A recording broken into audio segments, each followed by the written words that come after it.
गई। आखिर हिमाचल प्रदेश में क्यों डरी हुई दिख रही है बीजेपी?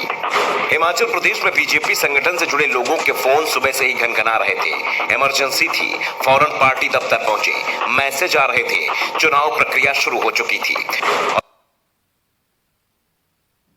और इस तरीके के मैसेज आने से लोगों के दिल की धड़कनें बढ़ गई। फौरन लोग पार्टी दफ्तर पहुंचे। जैसे ही पहुंचे उनकी पहचान की एक और पर्ची पकड़ा दी गई। पेन दिया गया और कहा गया 3 नाम लिखिए और बॉक्स में डाल दीजिए। नाम उनके लिखिए जो चुनाव की टिकट मांगने वाले दावेदार हों। नाम क्रम से लिखिए। जिसके जीतने की संभावना सबसे अधिक है उसका नाम पहले पर, कम वाली का दूसरे पर और सबसे कम वाली का तीसरे पर रखिए। जिन बक्सों में वोट डाले जाने थे वो हेलीकॉप्टर से स्पेशली दिल्ली से आए थे। पूरे 68 बॉक्स थे। हर विधानसभा का अलग बॉक्स था। हर जिले में इन्हें पहुंचाया गया था। दिन भर वोटिंग चलती रही। रात को सभी बॉक्स हेलीकॉप्टर से वापस दिल्ली पहुंचा दिए गए। लोग आश्चर्य में थे, ये सब क्या हो रहा है, और वो भी तब जब चुनाव की प्रक्रिया शुरू हो चुकी है। वैसे इसका जवाब बीजेपी नेताओं के पास भी नहीं था। इसका जवाब सिर्फ पार्टी हाईकमान के पास था। दरअसल बीजेपी हिमाचल प्रदेश में मिशन रिपीट में कोई कमी नहीं रखना चाहती। हिमाचल प्रदेश में 3 दशक से कोई सरकार रिपीट नहीं हुई है, इसलिए बीजेपी के लिए चुनौती बड़ी है।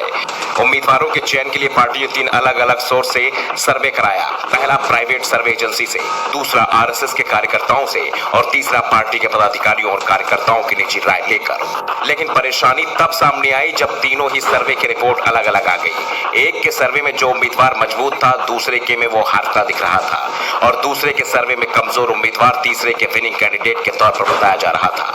पार्टी की सबसे बड़ी चिंता यह है कि तीनों ही सर्वे में पार्टी के आधे विधायकों की स्थिति बेहद कमजोर बताई गई है। दावा किया जा रहा है कि अगर विधायकों को रिपीट किया गया तो सत्ता हाथ से फिसल जाएगी और बड़े पैमाने पर विधायकों के टिकट काटे गए तो बगावत का खतरा खड़ा हो जाएगा।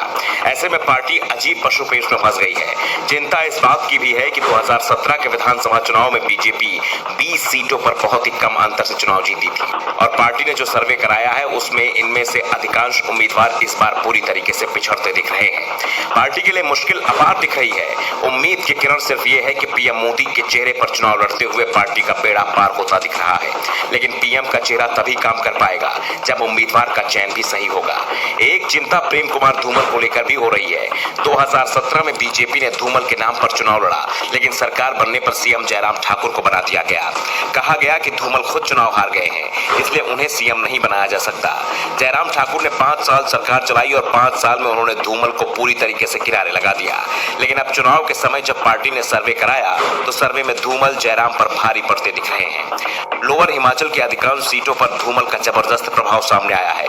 इस रिपोर्ट के बाद से पीएम मोदी ने भी धूमल को प्रचार में बड़ी जिम्मेदारी सौंपने के संकेत दे दिए हैं। हाल ही में पीएम मोदी ने अपनी रैलियों में जयराम ठाकुर से ज्यादा प्रेम कुमार धूमल का नाम लिया, और जब जब उन्होंने धूमल का नाम लिया लोगों में अलग ही उत्साह देखा गया, और इसलिए बीजेपी के हिमाचल प्रभारी अविनाश